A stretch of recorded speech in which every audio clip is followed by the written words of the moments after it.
Good evening, everybody. Thank you so much for coming out and joining this first showcase for Laurance's Male Voice Studio. And my name is Ray Hansen, by the way. I'm not quite sure, maybe the 7th or 8th time that we've done some kind of performance here at the Museum, which is has become increasingly known as a special place for music in Toronto. And it's really unique in giving the opportunity to performers of a multiplicity of genres to come out and try things out, to see what reaction is, and just to get up there and perform. And this is something that really is catching on. And Donald has really provided, I think, a great door opening for the musical community here in Toronto through the vehicle of the Museum. Now, what I'd like to do in starting out here this evening is to give just a little bit of background of where the Male Voice Studio comes from.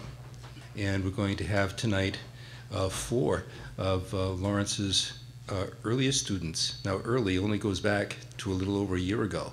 2 people, and then are performing tonight. And then another 2 who are just finishing really their first semester, if you want to call it that, having begun working with Laurance only this past September, October.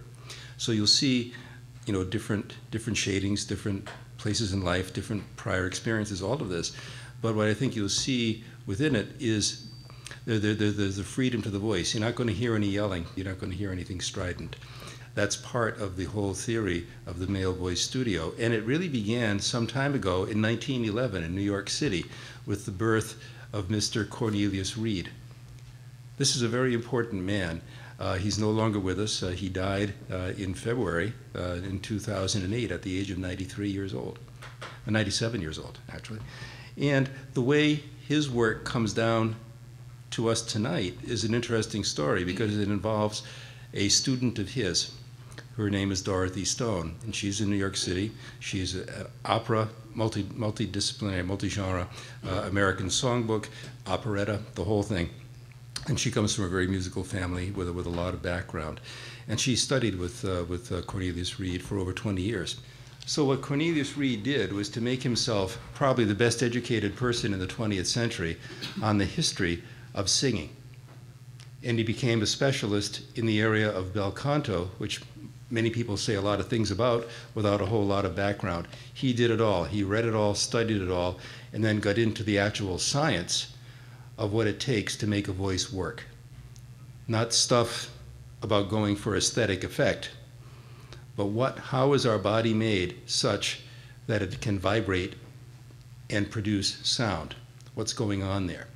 And what kind of things can we do to make that freer, to let it work by itself? It's like Alexander technique. You get everything lined up properly, and lo and behold, your body knows what to do. Pretty spectacular. You just got to get out of the way. I'm a good example of this because I have, you know, like 50 years of experience of trying to do stuff and making sounds and not getting anywhere.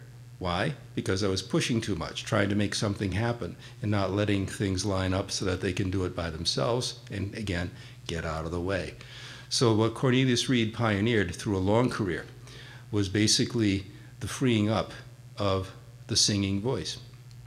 And in the Male Studio, now coming down to Laurance, to the people in this room, is Laurance's application of the principles of Cornelius Reid, and having been introduced to them over now a period of 4 years intensively by Miss Dorothy Stone, sharing that with whoever wants to come. So this is his first gift back to the community of some of the sounds that are emerging from the people that come to work with their voices. So without further ado, I'll talk a little bit more later, not as much. Right now we'll get on to the music, and we could always, you know, illustrate by doing. Thank you very much.